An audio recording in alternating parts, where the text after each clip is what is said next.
Buenos días, buenas tardes y buenas noches. Como siempre, un gusto estar acompañándolos aquí en Amigos TIC, el podcast de tecnología, innovación, emprendimiento y transformación digital, que como todas las semanas un grupo de amigos se reúne aquí para conversar sobre estos temas que tanto nos gustan. Bueno, hoy tenemos una configuración atípica. Hoy no estamos completos. Pero hoy tenemos el regreso de la gran Emilia Falcao Restrepo. Emilia, qué gusto volver a tenerte por aquí. Pues Víctor, feliz de poder volver a estar aquí. Han sido unas semanas un poco complejas de mucha cosa, pero como siempre, el día feliz es cuando puedo estar acá, Bueno, mil y mil gracias. Desde Bogotá, ¿no? desde Bogotá, en la Bueno, oficina. en la oficina. Muy bien. Bueno, nos acompaña don Jole Restrepo, quién sabe desde qué lugar. Hoy no lo veo en sus habituales aposentos, don Jole. Hola Víctor, hola Emilia, qué felicidad tenerte aquí. Hoy estoy desde Medellín, mi tierra natal. Hoy no estoy en Zipaquirá, donde queda Atelier, un colegio del siglo XXI para el siglo XXI. Bueno, sí, sí, sí, vimos distinto el background. Bueno, yo estoy desde Socorro, Santander, cuna de la libertad de América. Hoy no nos acompaña, o bueno, de pronto llega al final Ya don llegó. Mauricio. Mauricio, ¿sí? No, Santiago. Ah, Santiago. Santiago parece que tiene problemas de conexión porque entró y salió, Ah, entonces ok. en cualquier momento estará entrando. Bueno, entonces en cualquier momento puede que aparezca eh, con la conectividad suficiente don Santiago Pinzón Galán. Bueno, les cuento que hoy tenemos un invitado muy especial, invitado internacional. Eh, de él les puedo contar que empezó a impartir docencia universitaria por allá en el 2014 y desde entonces ha estado al frente de más de unas 40 asignaturas en titulaciones oficiales de distintas universidades, destacando la docencia en los grados de criminología, grado de derecho, en seguridad, el máster universitario en criminalística y máster universitario en análisis de inteligencia y ciberinteligencia. Es abogado, perdón, es abogado en ejercicio desde 2012, colegiado en el Ilustre Colegio de Abogados de Madrid, especializado en Derecho Penal, perito judicial en el ámbito de informática forense y está habilitado por el Ministerio del Interior de España como director de seguridad y jefe de seguridad. Actualmente es el director del Departamento de Seguridad y Defensa de la Universidad Antonio de Nebrija, director del Máster Universitario en Análisis de Inteligencia y Ciberinteligencia de la Universidad Antonio de Nebrija desde 2020. Nuestro invitado es el profesor doctor Adrián Nicolás Marchal González. Nicolás, bienvenido, bienvenido y gracias por haber aceptado la invitación. Nada, muchísimas gracias a vosotros y oye, con vosotros que la verdad es que os he escuchado y... Tenemos alguna fallita en la conexión. Sí, en la conexión de Nicolás.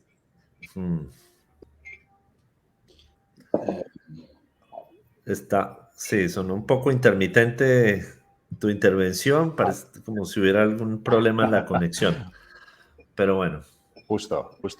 No, decía eso, que muchísimas gracias por la invitación y por dejarme formar parte de un pedacito de vuestra comunidad en estos podcasts tan interesantes que hacéis, compartiendo algo que medianamente es complicado, como son las tecnologías, que lo hacéis de forma muy sencilla para todo el público.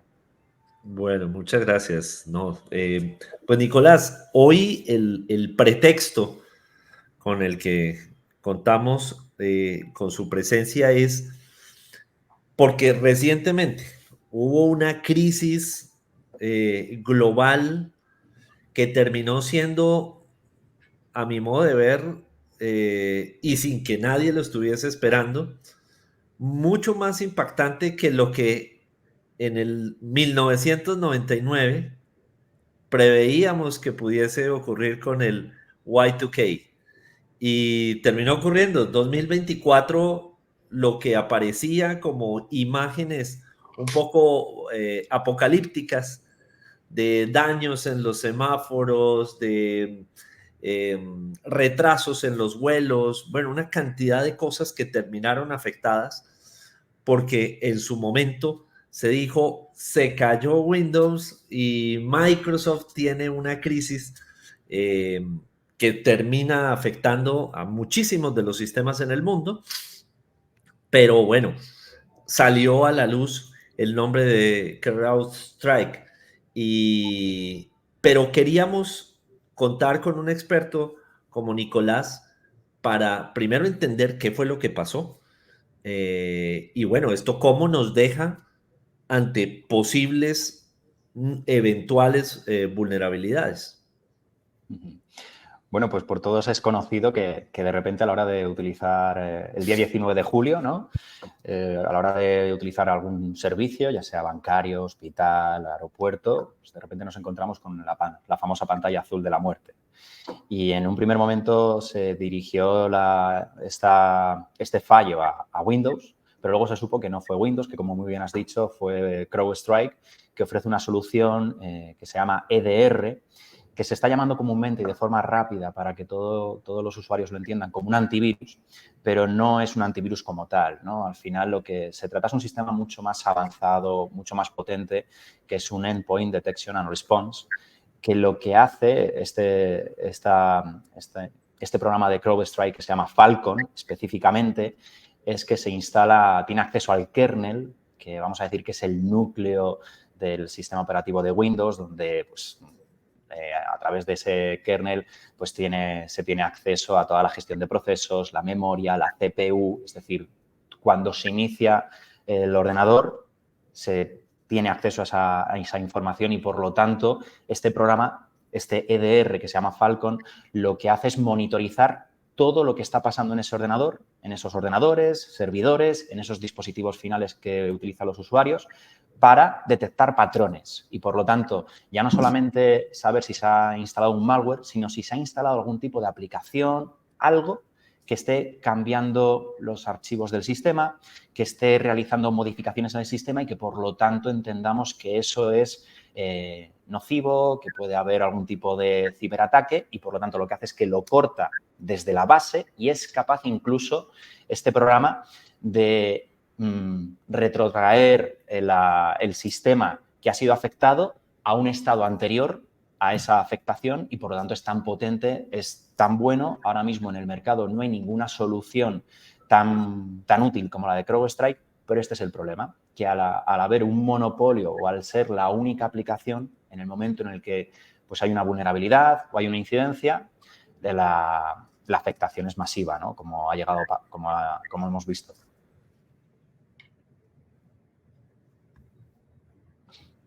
Nicolás, ¿por qué se demoró tanto la detección de esto? Porque es que al principio se especulaba mucho que había sido un hackeo, hubo mucho ruido y luego pues se llegó a esta conclusión que nos contás. Claro. ¿Por qué se demoró tanto o lo detectaron rápido pero no lo comunicaron? ¿Qué pasó ahí? Aquí es cuando todos entendemos que grandes compañías como Microsoft o CrowdStrike, que cotiza en bolsa, entendemos que tienen que tener unos sistemas de seguridad, unos sistemas de testeo, unos sistemas de aplicación e implementación de sus soluciones con total garantía, y se ha demostrado que no. Y de redundancia. Exacto, ¿no?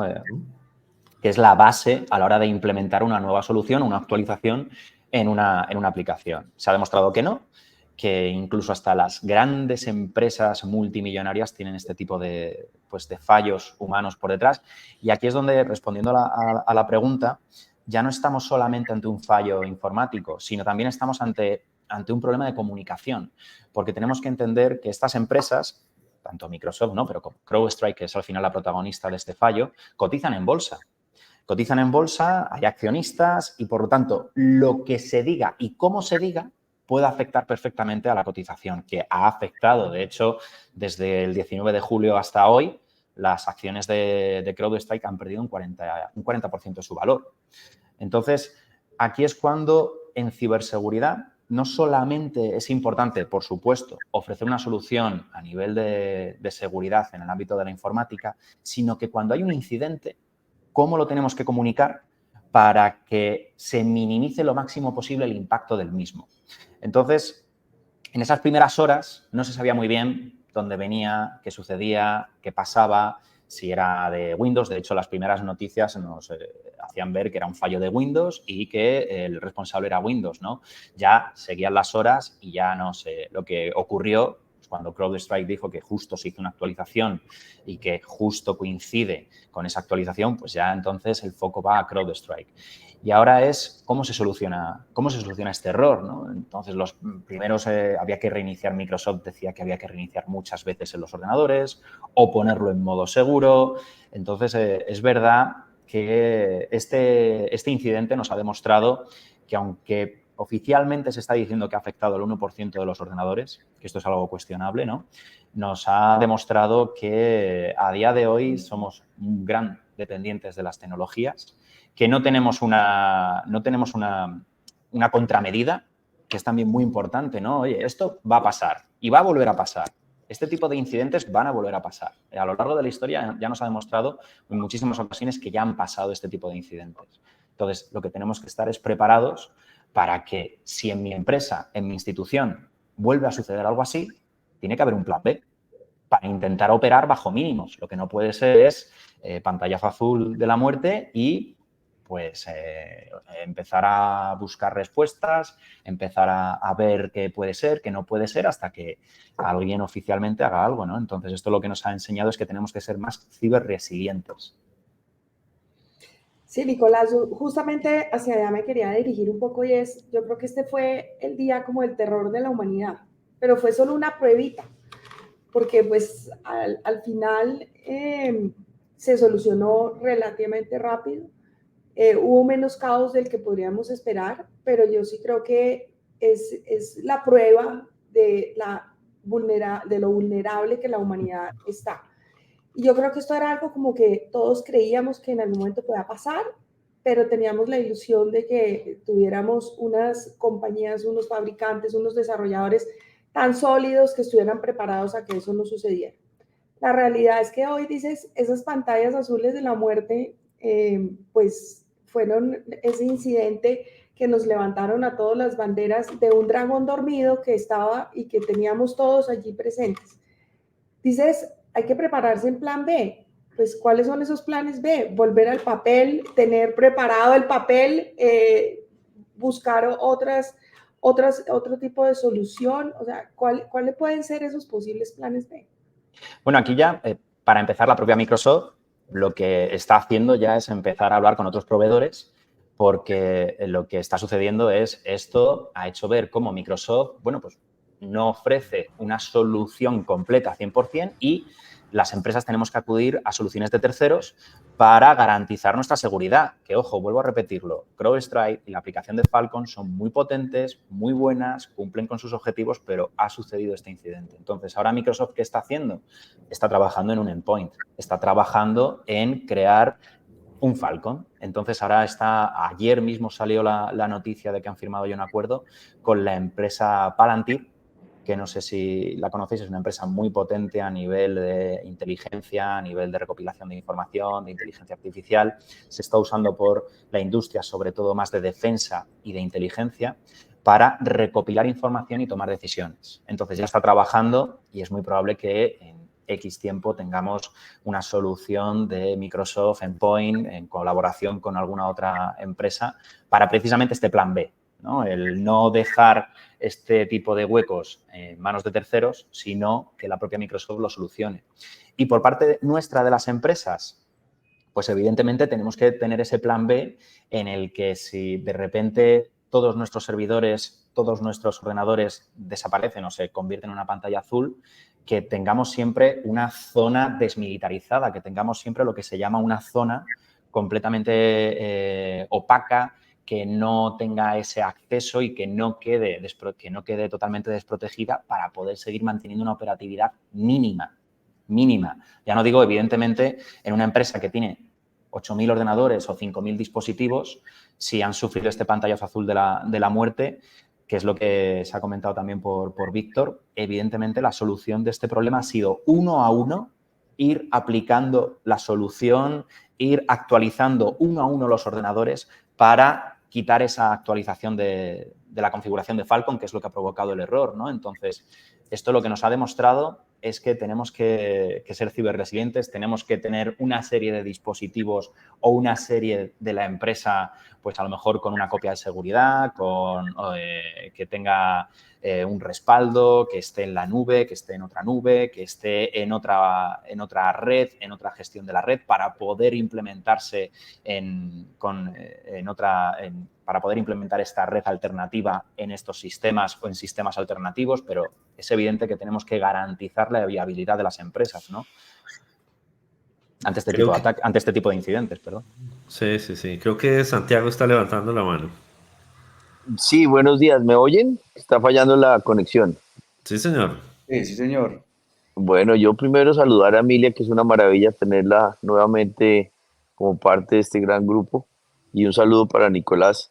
Nicolás, todos estos ataques han generado mucha conversación en el sector privado y en Colombia estamos en una discusión de la Agencia Nacional de Ciberseguridad. Hay 2 proyectos de ley sobre el tema.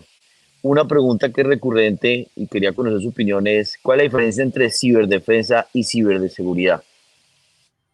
Vale, aquí tenemos que acudir a diferentes, sobre todo que entendemos por ciberseguridad, ¿no? o ciberdefensa. Y la verdad es que es muy interesante porque son términos más o menos relacionados, pero al final el enfoque o el objetivo es ligeramente diferente. Y es muy importante porque ciberseguridad al final nos hace referencia a la seguridad en redes, a la seguridad de la información, ¿no? Que evidentemente para mí, en mi opinión, es ahora mismo lo más importante que tienen las empresas o muchísimas empresas es pues, sus datos, su información, su base de clientes, proveedores. Entonces, todo esto tiene una seguridad muy diferente a la seguridad en redes, a la seguridad en una aplicación, mientras que la ciberdefensa es la protección de nuestras infraestructuras críticas. Y también, y aquí es donde yo también entiendo que la ciberdefensa tiene que ir no solamente a esas infraestructuras críticas o esas infraestructuras más gubernamentales o institucionales, como pueden ser agencias de seguridad, fuerzas armadas, sino que también tenemos que entender si la defensa es la protección de los intereses de una nación, evidentemente, y en ellos están, pues obvio, ¿no? Estas infraestructuras críticas, sistemas financieros, energía, telecomunicaciones, el ámbito militar, pero tenemos que ir también a la parte económica, porque, por ejemplo, ¿no? Si en un hospital, este hospital recibe, como ha pasado, ¿no? Con el CrowdStrike, la actualización de la misma que ha dejado inoperativo a varios hospitales, a un sistema, a una unidad de trasplantes que ha hecho que se tengan que postergar trasplantes y que es muy probable que incluso haya gente pues, que haya perdido la vida. Entonces, esta ciberdefensa tiene que tener una zona, evidentemente, un objetivo claro, pero también un objetivo ampliado, ¿no? De dar esa seguridad a este tipo de instituciones que a lo mejor no son públicas, que son privadas, pero que tienen un impacto en nuestra vida o en nuestra cotidianidad que perfectamente podría dejar a un país en un estado pues, fuera de servicio o generar un desorden público grave, ¿no? Entonces, digamos que la ciberseguridad es a nivel más empresarial, mientras que la ciberdefensa se centra más en esta protección de infraestructuras críticas, obviamente utilizando las competencias básicas de ciberseguridad, ¿no?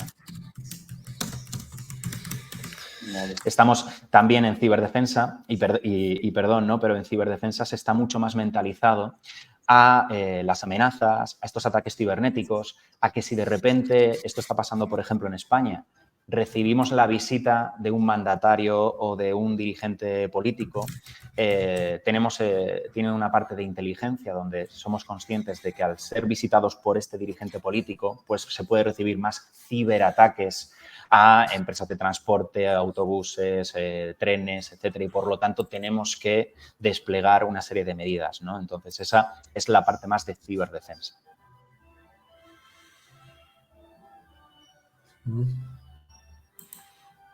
Bien. Nicolás. Santiago. Santiago, entonces. No, perfecto.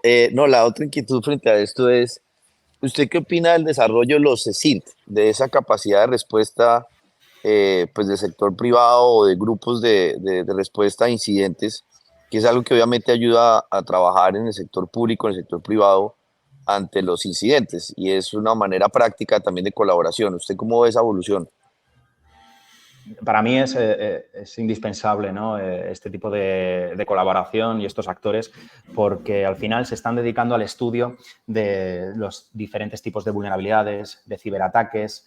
Tenemos que entender que la ciberdelincuencia al final se basa en, o un ciberdelincuente cuando está delante de un ordenador invierte un tiempo para conseguir un rendimiento económico. O puede ser para pues, destruir las infraestructuras de un país o dejar inoperativo unas instituciones. Pero normalmente suele ser para obtener un rendimiento económico. Entonces, hay muchas empresas, medianas empresas, que no tienen dentro de sus objetivos la protección en el ámbito del ciberespacio de su actividad. Porque bastante tiene una empresa con salir adelante, con pagar a sus empleados, buscar proveedores, buscar nuevas fuentes de financiación, etcétera, como para ahora también dedicarme esa parte del tiempo a la ciberseguridad. Entonces, este tipo de instituciones son muy importantes porque realizan pues, esa recopilación del ciberespacio, qué se está haciendo, qué vulnerabilidades hay, comparten la información con otras instituciones de otros países, porque al final las amenazas que se dan en Colombia se reproducen en España, en República Dominicana, en México y, por lo tanto, pues nos intentamos siempre adelantar a las mismas, ¿no? Por lo tanto, a mí me parece que es totalmente necesaria esa colaboración también público-privada para que hacer, sobre todo, nuestro espacio más, como he dicho, más ciberresiliente y que, al final, no podemos entender que estos son aspectos totalmente separados, ni muchísimo menos. Es que un ciberataque a una institución puede afectar también a la marca de un país y, por lo tanto, aunque sea una institución privada, está también afectando al país y puede afectar a futuros inversores, puede afectar a las instituciones públicas de ese país, ¿no? Por lo tanto, esto no es una competencia que tenga que ser individualizada, ni mucho menos, sino que tiene que estar precisamente de ambas manos, ¿no? Esta gestión o esa colaboración público-privada para garantizar el mayor éxito, porque en esto estamos todos, o sea, somos todos, formamos parte de, y hay una expresión muy típica en ciberseguridad, y es que se dice que en ciberseguridad el eslabón más débil es el factor humano. A mí me gusta darle la vuelta, ¿no? Y hacer ver que el eslabón más importante en ciberseguridad es el factor humano, porque siempre o parece que nos olvidamos y creemos que en ciberseguridad todo son redes, dispositivos, programas, pero recordar que detrás de todo esto hay siempre un humano que está detrás de ese ordenador, de ese dispositivo, y que es el más fácil de hackear, ¿no? Entonces, por eso yo creo que este tipo de entidades fomentan esa cultura de seguridad que es importantísimo. Bueno, muy bien. Y en este momento es el momento de el ojo al dato. En esta ocasión puede ser un dato de cualquier momento histórico vivido por nuestro querido Víctor Solano. Pues no sé, no vamos a hacer historia de hace 200 años, como diría Mauricio, que no se encuentra acá. No, miren, el dato es el siguiente. Esta cifra, 17%. 17% es el porcentaje que tiene Colombia justamente en ciberataques dentro de la región, dentro de América Latina. El índice de inteligencia de amenazas X-Force, que ha compilado un monitoreo de más de 150 millones, aquí dice 150.000 millones de eventos de seguridad diarios en 130 países. Dice que el 71% de esos ciberataques globales se atribuyen a la explotación de identidad. América Latina es la cuarta región con más ciberataques, según este índice, el 12% de todo lo que ocurre en el mundo. Y dentro de América Latina, Colombia el 17%. Eso fue una mano de datos los que soltó Víctor en una milésima de fracción de mundial, galáctica e interestatal en segundos. ¿Ah? ¡Qué locura de información! Me ganaron para la histeria. Doy esa sección una vez al año, pero... Pero Sí, se echó de una vez los 365 datos ahí, muy bien. Nicolás, para que vea la capacidad de almacenamiento de datos en el cerebro de Víctor desde toda la historia de la humanidad. Ahora resulté yo el mayor aquí.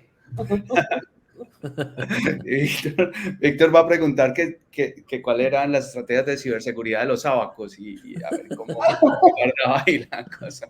Pero no, Nicolás, vos sos el director del máster en análisis de inteligencia y ciberinteligencia de la Universidad de Nebrija. A mí me gustaría saber, porque bueno, este máster y seguramente la universidad tiene una oferta variada en el tema y así en toda España. ¿Cómo se está moviendo el tema del talento para estas necesidades? ¿Hay suficiente talento en España, en Europa? Ustedes también tienen operaciones en Colombia. ¿Qué está pasando con el talento y si se necesita más o bueno, contanos un poco alrededor de eso? Sí, a nivel en el ámbito de lo que es la ciberseguridad, se está demandando más de 120.000 puestos en lo que es en España y en los próximos años ya se ha hecho un estudio de esta demanda. Por lo tanto, es evidente que estamos ahora mismo ante un momento de auge en este sector. De hecho, en la universidad vamos ahora a lanzar un grado en ciberseguridad para precisamente capacitar, porque hay grados de ingeniería informática, grados de telecomunicaciones, ¿no? Pero no está habiendo grados específicos en este sector, cuando tienen competencias también muy específicas, ¿no? Entonces, vamos a lanzar un grado específico precisamente para atender a esta demanda. Es obvio, esto nos va a pasar y cada vez, como comentaba Emilia al principio, cada vez somos más dependientes de las tecnologías, cada vez está todo muchísimo más digitalizado. La pandemia ha traído cosas negativas y también cosas positivas, ¿no? Como el teletrabajo o como la facilidad de permitirnos tener reuniones online. Y esto también ha hecho que nos digitalicemos aún más. Incluso negocios que eran 100% físicos ahora se están digitalizando y el problema de ello es que al digitalizarnos nos estamos enfrentando también a estas ciberamenazas, ¿no? Y hay un concepto, como he dicho, es que muchísimas personas y empresas lo primero que dicen es, pero si yo no tengo nada, yo no soy importante, ¿no? ¿Yo para qué? Si a mí, ¿qué me van a atacar? Y este es el mayor de los errores y con los que tenemos que luchar a día, ¿no? De que todos somos importantes, de que todos tenemos algo.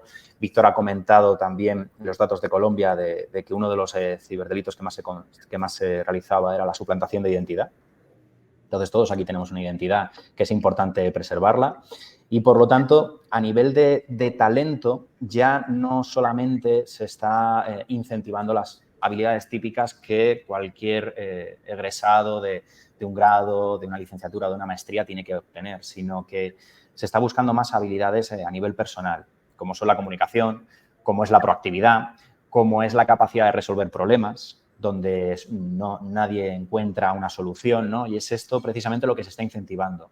Las universidades tenemos que cambiar, no podemos ser centros donde el alumno llega, le decimos este es el manual, estúdiatelo y el día del examen me lo vomitas, por así decirlo, y muy bien, lo que hayas sacado ahí se queda, sino tenemos que ser la antesala de la empresa o ser la antesala del ámbito empresarial y, por lo tanto, pues cambia la formación. Es decir, a la hora de hacer casos prácticos, pues yo a los chicos en clase les digo, tengo este problema, me tenéis que hacer un informe para ver cómo lo solucionamos, ¿no? Y te viene gente diciendo, ¿y cuántas páginas? Digo, perdona, ¿le vas a decir el día de mañana a tu jefe en el trabajo de cuántas páginas quieres el informe? No, ¿verdad? El jefe te dirá, oye, tengo este problema, soluciónamelo. Y tú, que eres el experto, pues esto es igual en la universidad ya, ¿no? Entonces, tenemos que fomentar esas habilidades, o como se llaman ahora, esas soft skills, porque es al final lo que destaca y lo que hace que de verdad el profesional en la universidad no solamente adquiera conocimientos, sino habilidades que pueda poner en práctica el día de mañana o soluciones que estaban pensadas para un ámbito, implementarlas para otro, y esto es lo que está destacando, ¿no? Y lo que estamos viendo que de verdad es el factor que potencia estos perfiles. Nicolás, yo vuelvo al tema de la vulnerabilidad de los individuos y es, pues la realidad es que todos tenemos que tener unos sistemas de ciberseguridad, pero también la realidad es que es costoso. Entonces, las empresas más pequeñas e incluso los individuos, ¿no? Pues muchas veces no estamos protegidos de la manera correcta y no porque no queramos. Uno puede ser desconocimiento, pero lo otro puede ser porque realmente es costoso. y esa democratización de la ciberseguridad pues no se tiene. ¿Cuáles son como esas mínimas recomendaciones que tú le puedes dar a esas empresas medianas, ¿no? que realmente por costos no pueden tener la protección, por lo menos que les permita no estar tan vulnerables, pero también hacia esos individuos en donde quizás es los que están más fácilmente expuestos a una suplantación de su identidad? Uh-huh. Bueno, Emilia, esto que planteas es muy importante porque de verdad que cuando doy alguna charla del ámbito ciber, prácticamente las 4 primeras diapositivas es hacer ver que en el ámbito del ciberespacio estamos en constante guerra.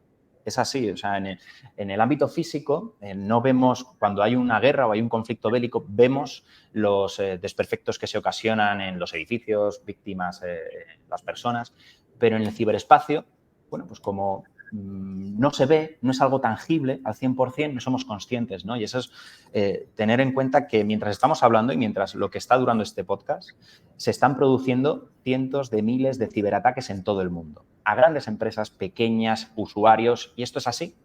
Entonces, es un entorno hostil que evidentemente nos favorece que podamos estar aquí hablando, ¿no? Y compartir y debatir una serie de opiniones, pero también hay una cara oscura que no vemos. Y el problema es que todos tenemos un dispositivo prácticamente con cada vez más jóvenes, ¿no? 12, 13 años, a todos se nos da un dispositivo móvil y se dice que somos la generación ya, ¿no? Nuestros hijos, nuestros jóvenes son una generación digital porque han nacido con este tipo de tecnologías y las saben utilizar perfectamente.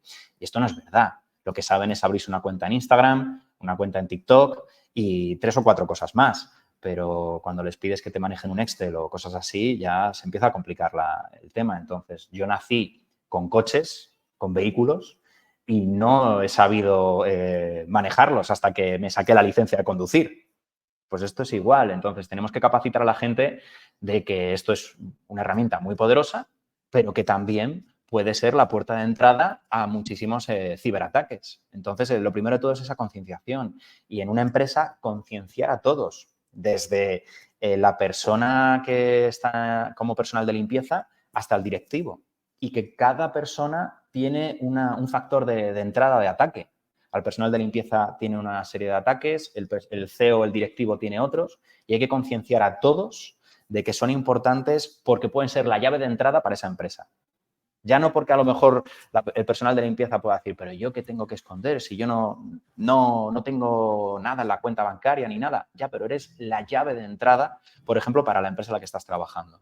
Porque si yo hackeo el dispositivo de esa persona y esa persona se conecta a la Wi-Fi de esa empresa, puedo ver los dispositivos que están conectados y puedo hacer un pivoting, que es un salto dentro de esos dispositivos y, por lo tanto, acceder ya dentro. Hay 1000 formas, ¿no? Y luego, tienes toda la razón, Emilia, en que, pues, por ejemplo, esta solución de la que hablábamos de Falcon, de CrowdStrike, es una solución cara. Es muy buena y es cara y no se puede permitir para muchísimas empresas. Por eso el impacto ha sido a 8,5 millones de ordenadores y no ha sido a más, porque no son todas las empresas las que se pueden permitir pagar este tipo de soluciones. Pero a día de hoy tenemos muchísimas soluciones open source o muchísimas soluciones gratuitas o accesibles que créeme que permiten poner barreras para que los ciberdelincuentes a la hora de atacar una empresa hagan una estimación de coste de tiempo-beneficio y se dan cuenta de que vulnerar todas esas barreras tiene un coste de tiempo, que el beneficio que van a obtener no es rentable, así que pasan a otra víctima. Entonces, ahí es, primero, concienciación a los trabajadores. Aquí podemos ponernos muy extremos y, por lo tanto, sé que genera muchos problemas, pero bloquear todo lo que son las memorias USB o los pendrives a la hora en las empresas que tienen un nivel muy alto de seguridad no permiten, aunque metas el pendrive en el ordenador, no lo permiten. Yo hace poco estuve en Colombia y, por ejemplo, la policía de Colombia, en sus ordenadores, en la escuela de formación, fui a presentar mi presentación y no lo leía. ¿Por qué? Porque yo puedo meter un pendrive, parece que es lícito, que está mi presentación y que yo no sé que hay nada más en ese pendrive, pero puede haber algún tipo de malware que se instale en el ordenador imaginaros, de la policía, y esto puede acarrear muchísimos problemas. Entonces, pues es que es concienciación. Hay una cosa que me gusta mucho también decir, que cuando nos centramos en medidas de ciberseguridad, parece que todo tiene que ser ciber, pero también no nos tenemos que olvidar de la seguridad física. Entonces, ¿quién entra en esta empresa? Hay que controlar quién entra y quién sale. Hace poco, por ejemplo, nosotros en la universidad, pues las puertas estaban abiertas y ahora, como medida de ciberseguridad, lo que se ha hecho es que toda persona que entre, si es alumno, tiene que entrar con su tarjeta de identificación, profesor con su tarjeta de identificación, y si es un invitado, ¿quién te ha invitado para que pueda venir a recogerte? De esta manera, lo que estás haciendo es, pues oye, que solamente entran las personas que pertenecen a la institución o invitados de la institución. Porque si cualquier persona entra, yo puedo entrar y puedo, pues, lo que hemos dicho, ¿no? Acceder a cualquier tipo de dispositivo. En esos dispositivos, pues, se me ocurre instalar un keylogger, que es un aparatito que yo introduzco por detrás sin que se vea, y todos los comandos que se introducen en un ordenador quedan registrados. Y si imaginaros que en ese ordenador, pues, se conectan profesores para dar sus clases, pues oye, ya tengo acceso a las claves de los profesores. Y si tengo acceso a las claves de los profesores, pues me puedo meter en su correo electrónico. Y si me meto en su correo electrónico, puedo ver, pues, los exámenes. ¿Vale? O sea, puedo hacer La cadena phishing es desde dentro. interminable. Exacto. Sí. Bueno, Nicolás, vamos con la última pregunta que tiene Santiago, con la que solemos cerrar nuestros episodios. No, es una pregunta muy fácil, Nicolás, porque obviamente tenemos mucho interés en esto y Sí. clave que nos haya acompañado en Colombia. ¿Usted qué libros lee o qué podcast lee? ¿De qué se pone a...? ¿Lee Me podcast? imagino... Es la pregunta que haces así. Sí. hay gente que no oye bien, entonces los lee. Pero no sé qué cosas lee como parte de su cotidianidad. Pues de lectura, ahora me está interesando mucho todo el tema de inversiones, sobre todo, porque me parece que saber leer los mercados financieros te ayuda también a saber leer un poco el entorno en el que estás y ver también intereses geoestratégicos, geopolíticos, ¿no? Todo esto que hablábamos. Entonces, ahora estoy leyendo un libro de cómo piensan los ricos, ¿no? Bueno, que lo recomiendo bastante. El anterior fue otro sobre minimalismo digital, de cómo las nuevas tecnologías las estamos aceptando sin cuestionarnos qué nos están quitando, ¿no? Y hacía una referencia muy básica al libro de que vinieron para acercarnos a los que estaban lejos y nos estamos alejando de los que están cerca, ¿no? Por ejemplo, esa es una... Y de podcast me gusta mucho irme por la parte más criminal, más de pues cómo piensan, ¿no? La perfilación criminal. Entonces, escucho mucho uno que se llama Criminalmente, de Paz Velasco, que lo recomiendo. Por supuesto también, ¿no? Y Amigos TIC, que de verdad me gusta mucho la Eso, tendencia que... muy bien. Hombre, por descontado, ¿no? Lo que decía de cómo habláis de temas que son de tecnología, que provocan medianamente aversión para gente que no es del entorno y cómo lo hacéis fácil, ¿no? Y sencillo. Y sobre todo de forma Y para todas internacional. las edades, Nicolás, aquí los mayores están incluidos, desde Víctor para de ahí para arriba. Señores. Bueno, hoy de verdad un episodio muy agradable. Hoy contamos con la presencia del director del Departamento de Seguridad y Defensa de la Universidad Antonio de Nebrija, director del Máster Universitario en Análisis de Inteligencia y Ciberinteligencia de la misma universidad. Y contamos además, pues por supuesto, Nicolás Marchal, y contamos además con uno de esos ricos, porque sabemos cómo piensan, que lee podcast. Nos vemos y nos oímos la próxima semana. Esto es Amigos TIC. Recuerden, en Caracol Podcast de YouTube y en Spotify encuentran a Amigos TIC. Hasta la próxima. Luego... Oh. Próxima. Gracias.